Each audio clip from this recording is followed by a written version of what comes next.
আজ ৪১তম বাঁকুড়া বই মেলার উদ্বোধন হয়ে গেল। মেলা বসেছে খ্রিস্টান কলেজ গ্রাউন্ডে।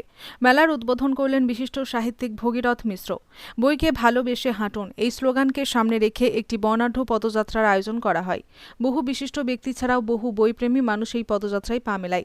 পদযাত্রার শুভ সূচনা হয় জেলা গ্রন্থাগার প্রাঙ্গণ থেকে এবং পদযাত্রা শেষ হয় বাঁকুড়া খ্রিস্টান কলেজ গ্রাউন্ডের বই মেলা প্রাঙ্গণে।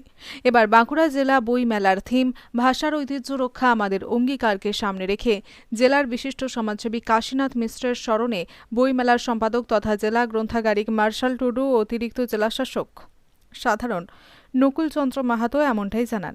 বইমেলার উদ্বোধনী অনুষ্ঠানে উপস্থিত ছিলেন জেলাশাসক শিয়াদ এন, বাঁকুড়ার সাংসদ অরূপ চক্রবর্তী, জেলা পরিষদের সভাধিপতি অনুসোয়া রায়, পশ্চিমবঙ্গ সরকারের খাদ্য ও সরবরাহ বিভাগের মন্ত্রী জ্যোৎস্না মান্ডি। আজকের এই অনুষ্ঠানে জেলার বিভিন্ন বিধানসভার জনপ্রতিনিধি ও বিভিন্ন স্তরের সরকারি আধিকারিকরা বইমেলার উদ্বোধনী অনুষ্ঠানে উপস্থিত ছিলেন।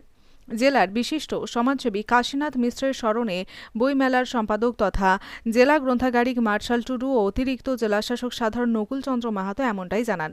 বইমেলার উদ্বোধনী অনুষ্ঠানে উপস্থিত ছিলেন জেলাশাসক শিয়াদ এন, বাঁকুড়ার সাংসদ অরূপ চক্রবর্তী, জেলা পরিষদের সভাধিপতি অনুসোয়া রায়, পশ্চিমবঙ্গ সরকারের খাদ্য ও সরবরাহ বিভাগের মন্ত্রী জ্যোৎস্না মান্ডি। আজকের এই অনুষ্ঠানে জেলার বিভিন্ন বিধানসভার জনপ্রতিনিধি ও বিভিন্ন স্তরের সরকারি আধিকারিকরা বইমেলার উদ্বোধনী অনুষ্ঠানে উপস্থিত ছিলেন।